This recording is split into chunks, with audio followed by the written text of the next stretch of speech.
Olá, tudo bem contigo? Bom, hoje eu venho trazer para vocês algumas reflexões sobre recovery, tá? Por quê? Porque a gente vê na internet vários tipos de recovery, sugestão e as tecnologias têm evoluído bastante. E aí, o que realmente vai nos ajudar a melhorar ou ter esse recovery, tá? E aí, o que eu quero trazer para vocês não é simplesmente faça ou não faça, mas também quando fazer, tá? Quando é válido fazer, tá? Porque, claro que eu como fiz, eu posso pensar, mas tu tá dando um tiro no pé, tu tá falando A ou B, mas na verdade... Tá, vamos lá. Você já viu falar aquela palavrinha chamada recovery na corrida, né? A gente vê bastante aqui no YouTube, nos Reels, no Google, enfim. Você já deve ter ouvido falar bastante aquela palavrinha recovery na corrida, né? Que é um modo de recuperação, aceleração da recuperação na corrida. Mas aqui o que eu quero conversar com vocês é quando realmente precisa de um recovery, ou se o que o pessoal vende como recovery é realmente um recovery, tá bom? Tudo bem? Meu nome é Fabrício Santana, eu sou fisioterapeuta, mestre em educação física e atualmente acadêmico de educação física. E aqui nesse canal eu tento unir a fisioterapia com a educação física, faço uma mistura para tentar te ajudar não só a prevenir lesão, mas também melhorar a sua corrida de rua, tá certo? Bom, bem pretensioso, né? Mas é isso aí, essa é a ideia, tá certo? Bom, vamos lá. Recovery, a palavra é recuperação, né? Então, no inglês, né? Óbvio. Mas o que é o que é mais importante, tá? O recovery, ele é um sistema ou um método ou uma utilização de várias ferramentas que vão acelerar ou potencializar o teu descanso, a tua recuperação. E aí a gente pode pensar da forma mais simples do recovery, para a parte mais tecnológica e mais avançada. E a gente tem vários tipos, tá? Se você tem algum tipo de recovery que você faz e que eu não falar nesse vídeo, deixe aqui nos comentários, que se eu não souber, eu vou atrás, vejo se tem literatura, se tem pesquisa sobre, e tento me inteirar de alguma técnica que, quem sabe, eu não conheça, tá? Bom, a primeira coisa que eu vou falar para vocês é nenhum recovery, nenhuma ferramenta, nenhuma estratégia, nada é mais importante do que um bom descanso natural. O que é o descanso natural? O sono, dar algum período ou dia off, tá?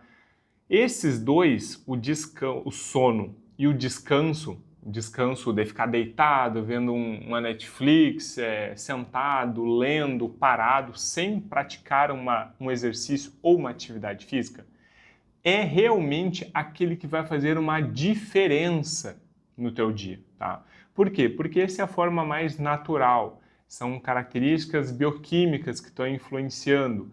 Então, é um período que a gente tem uma qualidade.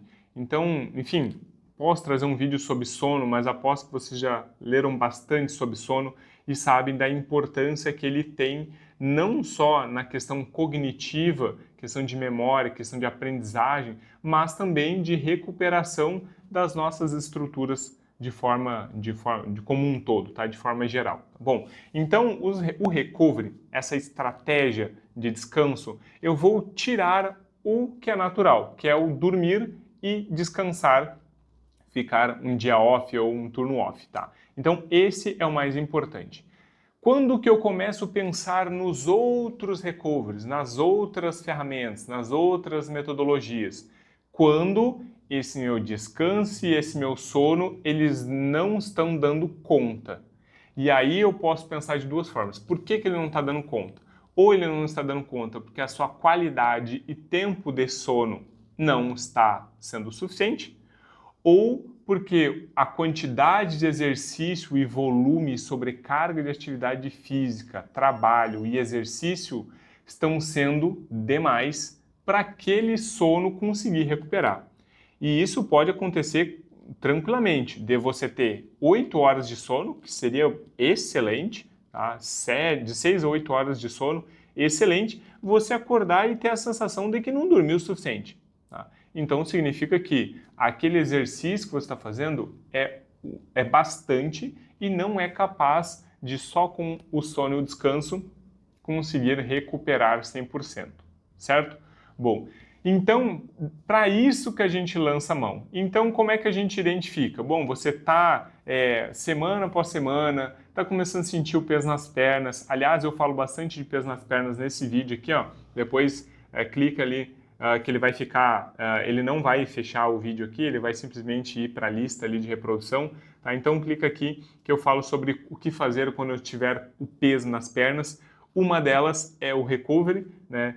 Então, eu estou sentindo aquele peso nas pernas, eu estou vendo que eu estou treinando e ao invés de evoluir, ele não está evoluindo da mesma forma, estou sempre cansado, estou mais para baixo, não estou conseguindo me concentrar direito, estou começando... Tu sente que você está cansado e principalmente sente aquela pressão, aquela perna, aquele peso nas pernas, né? Então isso significa que o corpo não está dando conta de recuperar da maneira que deveria, tá? Bom, aí a gente começa a vir por alguns tipos que a gente mais ouve falar, tá? Dentro deles, o que é mais indicado, tá? E o que tem o mais respaldo na literatura, mesmo que não existe nenhum recovery que baseado na literatura, ele está assim, ó, não, esse aqui tu pode fazer, que esse aqui vai fazer com certeza efeito em ti. A gente não tem esse. O que a gente tem o mais próximo disso e que tem resultados que traz um benefício é a massagem, tá? Bom, e aí a massagem, vale salientar que não é aquela massagem para te moer, aquela massagem... Não, ela é mais relacionada a te dar uma sensação de bem-estar, tá? Que é uma massagem que vai te ajudar a relaxar, a retirar um pouco as tensões, principalmente aquelas superficiais, tá? Porque não vai ser num atendimento, num dia de massagem que vai fazer o teu corpo simplesmente sumir as dores e sumir.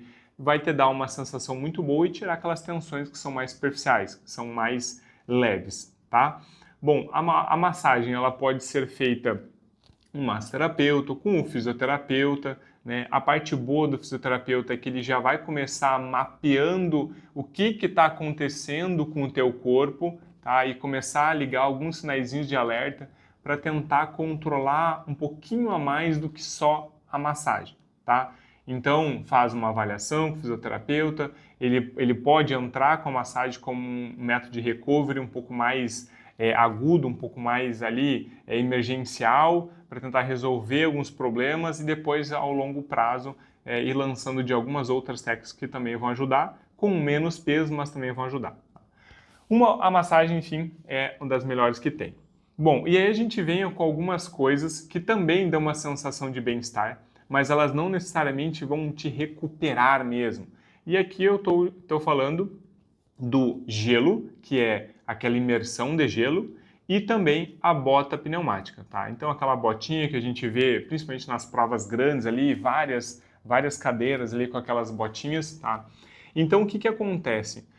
Na bota pneumática, o que a gente tem é uma ação externa pressionando para tentar acelerar o retorno venoso e a retirada dos líquidos que estão superficiais ali, principalmente aqueles que estão abaixo da pele, tá? Então, o que acontece? Você pode, às vezes, fazer a bota pneumática e depois tirar e na perna vocês vê ali a pressãozinha, ali, aquela região que ficou marcada da bota, tá? Por quê? Porque ela vai agir mesmo subcutâneo, que é onde mais ela tem efeito, principalmente porque é uma camada, mesmo que virtual, ela é uma camada um pouquinho mais, com mais espaço para o líquido ficar. Então não espere que você vai fazer a botinha e aí lá dentro do teu músculo, lá na parte interna do teu músculo, vai limpar todas as impurezas.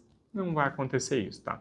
Então o que vai acontecer, assim como a massagem, ela vai fazer uma pressão e essa pressão ela vai alterar a tua percepção daquela região e vai te dar uma sensação muito boa de alívio, tá? Então você vai sair com a sensação que as pernas estão mais leves, que você está um pouquinho mais descansado, mas ela passa muito por essa sensação de bem-estar, pela pressão, né, pela manipulação da pressão e também por retirar esse líquido um pouco mais superficial, tá? E não passa muito disso, tá? É indicado? É, mas botar todas as fichas na bota pneumática não sei se é a melhor saída, certo? O que é mais indicado, e como eu trabalho, por exemplo, eu utilizo alguns minutos ali, a metade, 20, 30% do atendimento com a bota e depois entro com a massagem, porque eu sei que a massagem ela tem um efeito terapêutico muito mais interessante do que as outras técnicas, certo? Bom, e aí a gente vê bastante imersões, né, com o fim de prevenir lesão, melhorar, recuperar mais rápido. E o que acontece é que, de forma aguda, o gelo ele sempre vai influenciar no processo inflamatório. Dependendo da gravidade ou da intensidade daquele teu exercício, ele pode ter um efeito agudo ali, principalmente para conter de forma um pouco mais localizada aquele efeito de pró-inflamatório, né? Então, o que vai acontecer? No início que você fizer, vai ter um efeito muito bom. Mas fazer isso de forma crônica, por exemplo, eu treinei ontem, e aí eu fui, dormi, descansei, e aí fui no outro dia no fisioterapeuta e fiz uma imersão de gelo, não vai ajudar tanto assim, tá? Então, por quê? Porque esses efeitos, principalmente da imersão, o efeito ele é muito mais visível nas primeiras 24 horas, 12 horas, tá? Que daí ele vai agir um pouco mais na vasoconstrição, a gente pode fazer a vasoconstrição, vasodilatação, vasoconstrição. Em algumas clínicas a gente vê o choque térmico, né, que a gente fala, né, que é sair da água morna e ir para fria, da fria para morna, com essa ideia de que eu vou fazer uma manipulação do vasoconstrição, tá? Mas ele não tem esse efeito todo como a gente gostaria que tivesse, tá? Mas nas primeiras 12 horas e 24 horas ele tem um efeito muito mais interessante do que ao longo de muitos dias aí, certo? Bom, aqui eu falei basicamente dos três que a gente mais vê. E aí, falando um pouco da massagem, a gente vai ter também a pistolinha, que é que eu lembrei agora, né? Aquela pistolinha de massagem, que ela não vai liberar pontos, tensões, ela vai tirar as tensões mais superficiais que você tem, tá? Lembra que ela é mais leve do que a própria massagem, tá? Assim como a automassagem. A automassagem também vai dar uma sensação boa, vai retirar as tensões superficiais. Um ponto positivo da automassagem, que eu estou falando o foam rolling, o rolinho, é que ali você vai também conseguir, através de soltando o peso, vendo assim, quais são as áreas que estão um pouquinho mais tensas, um pouquinho dolorida, e aí tu consegue dar um pouco mais de atenção para essas regiões, tá? Mas fora isso, o mais indicado de todos os recoveries é uma boa noite de sono, e se a boa noite de sono não for o suficiente, controla um pouco esse volume para dar um pouco mais de tempo para o corpo descansar. Não foi possível essas duas opções? Aí você vai para a massagem, que ela tem o melhor efeito aqui comparado com todas as outras técnicas. Tá bom? Um forte abraço e nos vemos no próximo vídeo. Até mais!